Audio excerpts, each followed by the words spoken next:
Hello again. In this lesson, we've got a lot of ground to cover, so that's why we're splitting this lesson up into two video files. So make sure you download and watch them both. C# is an object-oriented programming language. Object-oriented programming is a mindset or a philosophy of programming that attempts to simplify the creation of complex applications by relating things in code to their counterparts in the real world. Now, when you first get started with object-oriented programming, or sometimes shortened to OOP, or OOP, or just OO, you might think that it really doesn't simplify anything, but makes a lot of things more difficult. Now, in simple applications, this might be true, but as applications grow and changes are required, by applying concepts of OO to your applications makes them more flexible and less easily broken. There's actually several advantages to using object-oriented programming, and I'll try to point them out as we go along in the lesson. But like most of the topics that I've introduced in this series of lessons, I'm really going to only scratch the surface. It could take literally months or years of working with OO to fully understand it and apply it to your applications. So if this is true, then why am I introducing it so early on in the learning process to you? After all, this is only lesson 6. Well, the reason is because OOP is all around you, whether you realize it or not up to this point. In the first lesson, you were writing object-oriented code and never really even realized it. C# is object-oriented, and as you'll see in this lesson, you have to understand it to be productive in C#. Admittedly, you may not be to the point where you can fully harness the power of OO just yet, but in my opinion, it's never too early to introduce the basics because it's going to make a lot of things easier to understand after this lesson. The basic building block of object-oriented programming is a class. Think of a class as a blueprint on how to build a house. Or think of it as a recipe that explains how to create a batch of chocolate chip cookies. Or you can think of it as a sheet of music that someone can perform. In each of these cases, there's a distinction to be made. The blueprint is not a house. The recipe is not a cookie. And the sheet music is not a performance. They define how each of these should be performed or built, but it's not the same thing. You can create several houses from the same blueprint, and each of the houses is an instance of the blueprint. The color of the brick, the walls, and the carpet, they might be different, but they're essentially the same house. And you can create multiple batches of cookies from the same recipe, but each cookie is shaped just a little bit differently, but there's no denying that all the cookies were created from the same recipe. And many different musicians can perform the same piece of music, each sounding just a little bit different, but there's no denying that essentially they are the same song. That is the essence of the difference between a class and an object. A class is the blueprint. An object is an instance of that blueprint. You can create several instances of a class. Each instance is undeniably created from the class's instructions. Each object instance can have different properties, but they're all still from the same class. Now let's take a button for a concrete example. As you can see here, I have two buttons on my form. One can be small and gray, and the other one can be big and kind of like this blue color, periwinkle. But they're both buttons. It's just that each instance of the button has different properties. Do you realize that the button in the toolbox is essentially a class? And each time we drag it from the toolbox on the designer surface, that a new instance of that class is being created. And we can change the properties of each of the button independent of other instances, which makes them appear differently whenever we place them on our designer surface. But they're both instances of the button class. Now let's take a look at the form itself and notice that whenever we're defining a form, we're essentially defining a class, public class form1. And so when our application is actually run, an instance of our form class is created. You see, object-oriented programming is all around you, and you've already been working with it. Now in the remainder of the video, we're going to look at how to create and use our own classes and objects in our applications. We're going to move kind of fast, but take everything one step at a time. So don't worry. I encourage you to also read through the document that accompanies these lessons in order to learn more about programming with classes.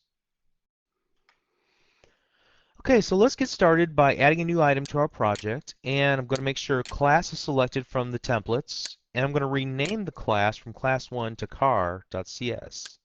I'm going to click the add button. Okay, notice that it adds a new car.cs file within our Solution Explorer, and it opens up that file into our main area. Notice that I have a definition for a class, class car, and we have an open and closed parenthesis in lines 8 and 9.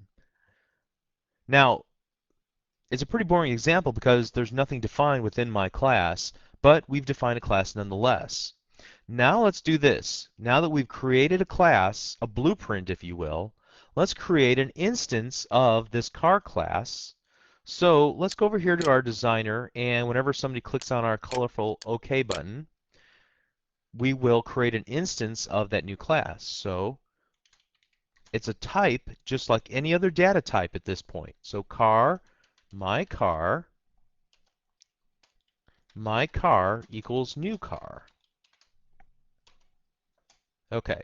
So now if we ran the application, nothing would really happen yet. But this gives me a chance to talk about the practical side of defining a class and creating an instance of that class. Now, I could also do this. I could perform both of those lines of code, lines 20 and 21, in just one line by doing this. Car, my car equals new car. All right. So this looks a lot like what we did in the previous lesson whenever we created a string array. We did something like this, right? String my array equals new array.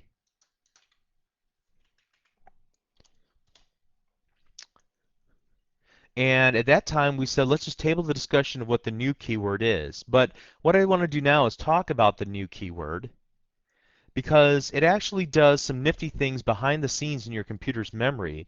But for our purposes, since we're just getting started, you can think of the new keyword as just a way to literally create a new copy of our blueprint, a new copy or a new instance of our class. It's like building another house from the same blueprint or creating another batch of cookies from the same recipe. The new instance of your class is distinct from all other instances, or rather, all other copies of the original class. But you must use the keyword, the new keyword, before trying to use or reference your new instance. If you don't, then you're going to get a nasty error message whenever you're attempting to compile or run your application. All right, so at this point, our little example doesn't really do anything. Let's go ahead and comment out some of these things, but we're going to change that right now. We need to add some properties to our class. Now consider the button class. Let's go back to that for just a moment here. Notice that each instance of the button has a set of properties in the property tab here that we can manipulate and modify that change either the appearance or the behavior of that given control. Now we can also create properties for the objects that we build as well. So our little car class can have its own properties that can be set, okay? So now let's go over this and back to our car.cs file. And let's talk about the two parts of a property. First of all, there's a variable that maintains the value of the property behind the scenes, and that's called a field.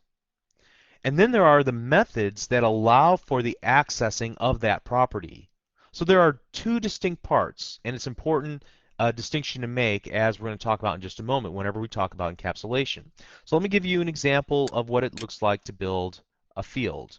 Here we're going to build a private field of a type string called make. So we're going to have, our car will have a make, and then we'll also have a model, and then we might also have something that keeps track of our elapsed mileage. So as you can see, I've defined a field, or actually three fields, much in the same way that I defined a variable in the previous lessons. The biggest difference is the use of the keyword private, and I'll explain what that term that term private means a little bit later in this lesson. So these are examples of fields.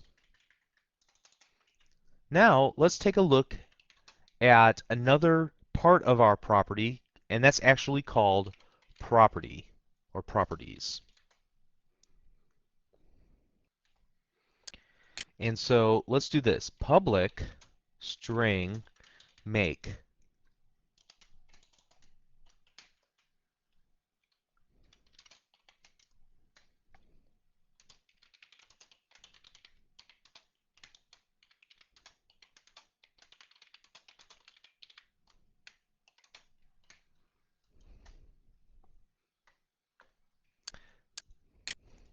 And I'm going to add two more properties. I'm just going to paste them in off my clipboard.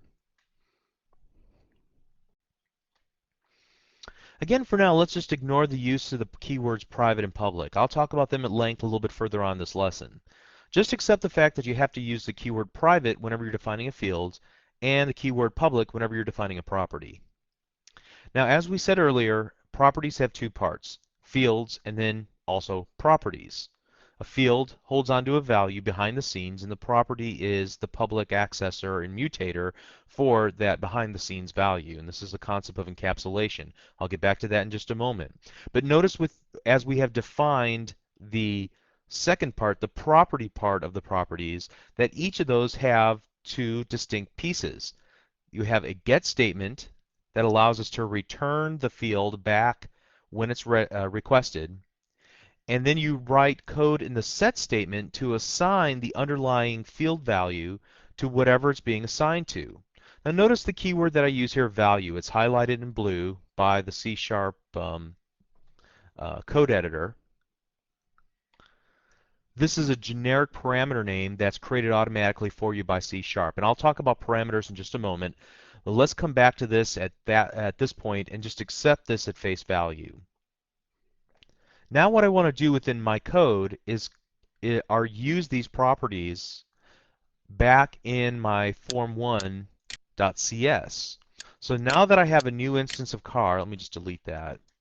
I can set the properties of my car. So I'm going to do my car dot, and now notice that I have make, model, and elapsed mileage that are displayed within the IntelliSense. So for example, I could set the make equal to Oldsmobile. I could set the model equal to a Cutlass Supreme, and then we can set the elapsed mileage equal to 200,000 or something ridiculously high like that. Now just for fun, let's go ahead and set a breakpoint and watch what happens within our application. We'll run our application. I'm going to click my OK button, and I get my breakpoint stopping here, and I'm going to just select the Step Into button. And notice what happens whenever I do this assignment. Notice it goes to the set statement of my make property. It executes that. It passes in the word Oldsmobile to the make value, which is currently null, and assigns that property to make. So now when I hover my mouse cursor over, notice that it has successfully set that value. And the same thing will happen for model, and finally for elapsed mileage.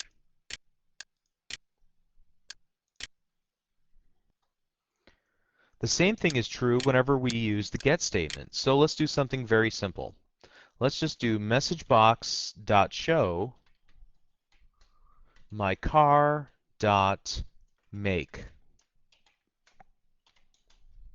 And now let's set our breakpoint at that line of code. I'm going to save what we have and then run it again. Hit our OK button. And this time, we're about to execute this line of code. I'm going to select the Step Into. And notice what it does. It goes to our make property, and it's going to return the value, our private field of make, back to the messagebox.show method, which in turn displays a message box with the make of our car object, the my car object, which is set to Oldsmobile. Okay, so hopefully that makes sense to you so far. We're able to define properties that reflect the real world properties or descriptive elements of a given object. Then using code, we're able to set the values of those properties that makes one instance of our object distinct and unique as compared to other instances of that same object. Classes not only define properties, but they can also define methods. And we've been using methods a lot in the previous 5 lessons. Every time we wrote code inside of an event handler, we've been writing code inside of a method. A method is a named block of code that can be called from another place within our code. These are sometimes called functions or procedures, but in object-oriented programming, the term method is more correct. Now, while a property describes something about an object, you can think of a method as an action that the object can perform. So in terms of a dog, for example, we might have properties that describe the dog's height, its weight, its breed, and so on. But the dog also has methods of run and jump and bark. And many times the run, jump, and bark methods depend on the property values of a dog. So for example, if the breed property of a dog is golden retriever, it might run or jump higher than a Chihuahua. Okay, so let's transfer that to our car example. We might have a method of our car that we call drive. A drive is something that we expect our car to do. And depending on our application, what we're trying to accomplish within our application, the drive method could mean many different things. A drive method could be used to increment the elapsed mileage property of the car, as well as calculate the costs related to gasoline consumption, the wear and tear on the automobile, and so on from an accounting perspective. So if we were writing an accounting program, that's maybe what we would use the drive method to do. Now, before we create our concrete example of what the drive method in our car class will look like, I want to talk about methods in general a little bit more. A method can accept parameters, and these are values that are going to be used in the body of the method's code block to modify how it works. We can use practically as many parameters as we need in our methods. Here's how to define a parameter. Let's just go here to the bottom of our button to click event, and I'm going to paste in a little bit of code here that we'll look at. Let's move that over. So you can see here I've got a method, public integer add two numbers, passing in first number and second number. Now this is a very innocuous example where we're only adding two numbers together. So this isn't extremely useful, but it'll allow us to take a look at how parameters can be passed in. Notice that we can, first of all, define the data type of the parameter as an integer in this case. It can be any data type. Then we give it a name, and it can have any name that we want as long as it's not a keyword used by C#. And I can include a second parameter by merely separating them with a comma. Notice that both parameters are within the open and closed parentheses that are next to the name of our method, which we called add two numbers. Also notice that we've defined this method as an integer. What does that mean to create a method of type integer? Well, a method can return a value or decide not to return a value. If a method doesn't return a value at the end of executing the code block, then it's referred to as a void method. Let me show you an example of a void method that I've pasted in here. Notice public void display message. I've got a message parameter of type string, and this particular method, all it does is display a message box that shows the little message. Okay?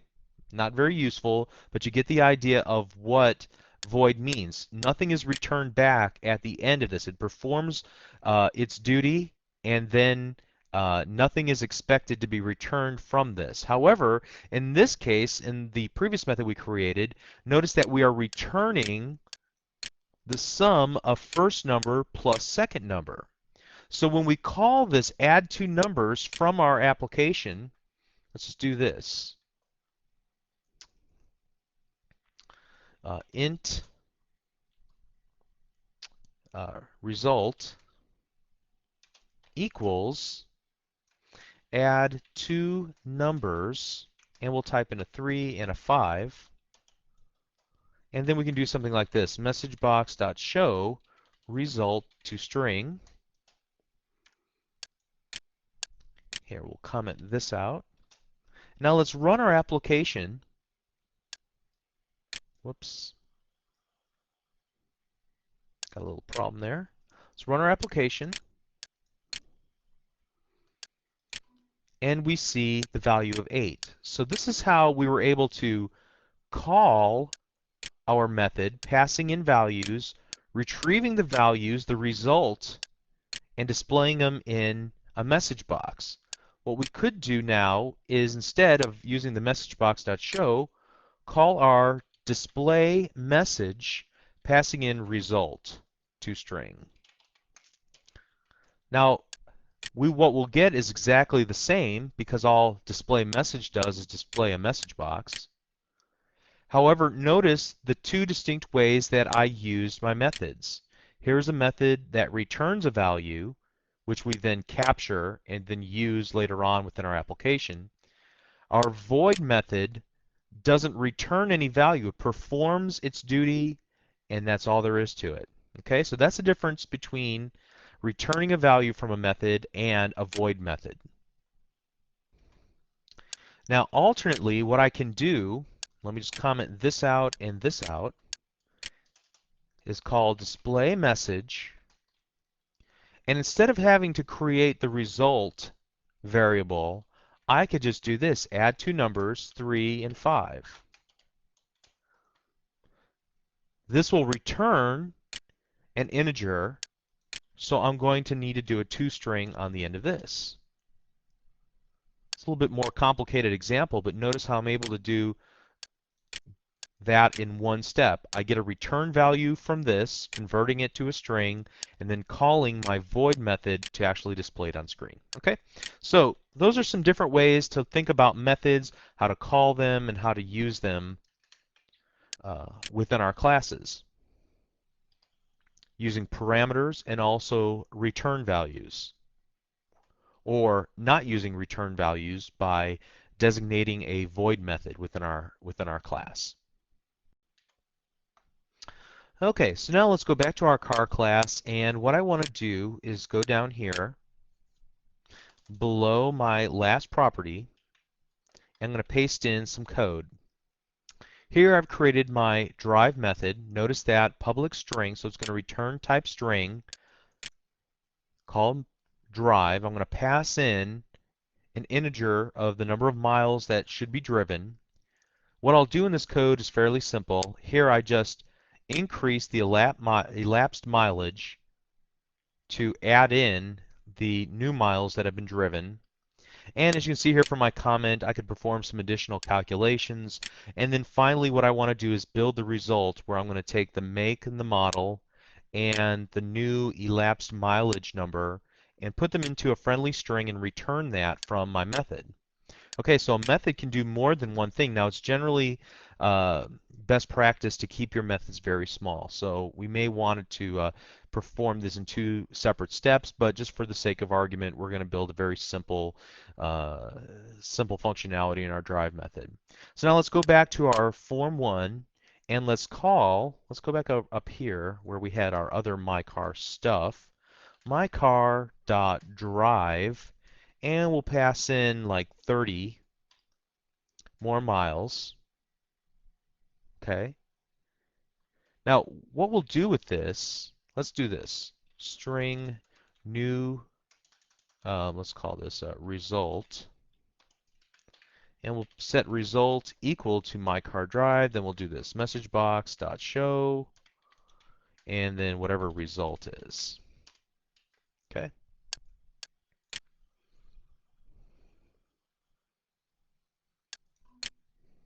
Okay, so now you can see the Oldsmobile Cutlass Supreme now has 200,030 miles. Okay, great. Now I can also choose to simply ignore the return value. For example, let's go ahead and comment all this out and then just call mycar.drive. And then in a separate step, we'll go back messagebox.show and we'll do something like this, mycar.elapsed mileage to string, just to make sure that the number was added in. Okay, so let's save this and let's run our application now. Okay, I'm going to get a build error which says I forgot to pass in how many miles we wanted to go. So let's in this case go 40 miles. Let's make sure this works.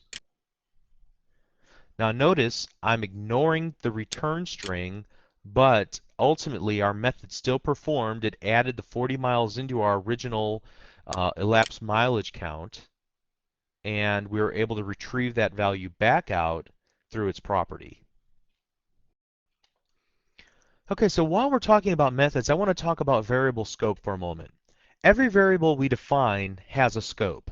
Scope means that the variable can only be used within the context of the code block in which it was defined, or any sub-code blocks that are also defined within the same code block. Okay, to illustrate this for you in a number of ways, let's add another button to our form. Actually, let's just use the button that we've already got, and let's do this. In our button one click event, we'll just double click button one. We're going to add some code here. And now let me get a reference to my car. So let's do something very simple. My messagebox.show my car dot elapsed mileage dot toString.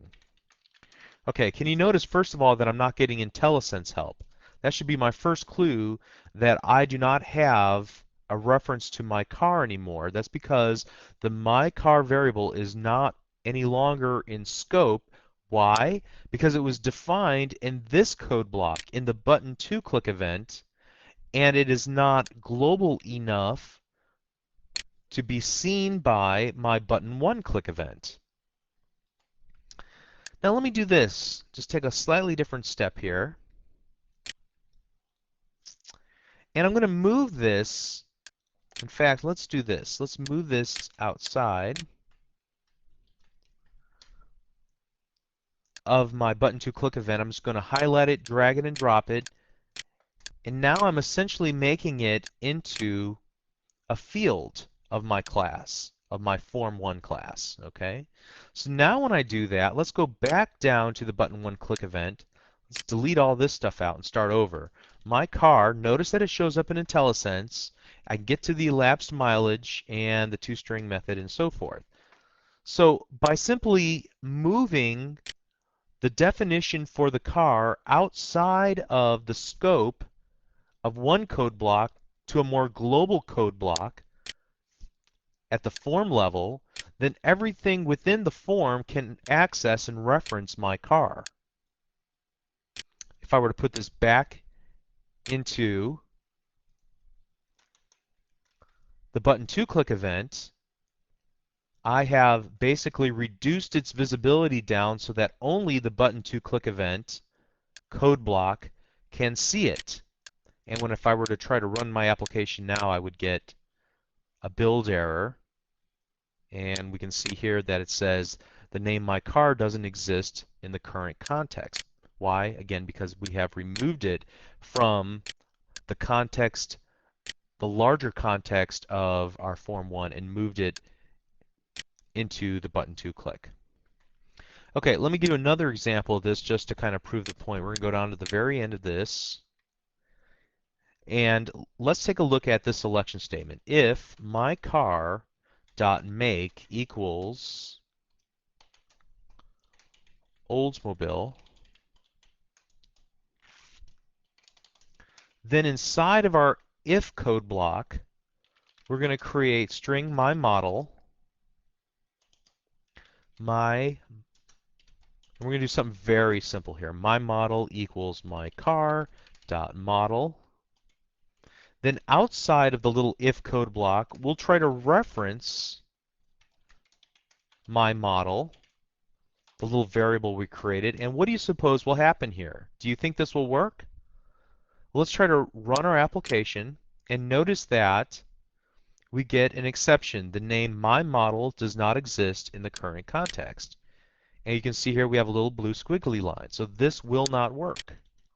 Why? Because it's been defined outside or inside the scope of a more restrictive code block. If I were to take this line of code here and move it inside of the code block, it would work. Okay, we get another exception at the very bottom because we need to get rid of this. You see here we get Cutlass Supreme in a message box. Or if I were to do this, let's take this back out. Let's uncomment this and move string my model outside of the if statement and run this. It'll work as well.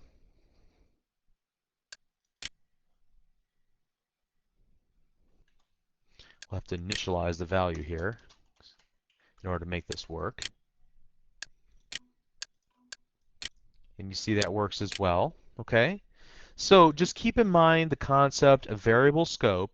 We haven't really needed to talk about scope up until this point in time, but now that we're creating methods and properties within our classes, this is a very important concept. We'll revisit scope again and scope modifiers like private and public in the next video that is actually part of the same lesson.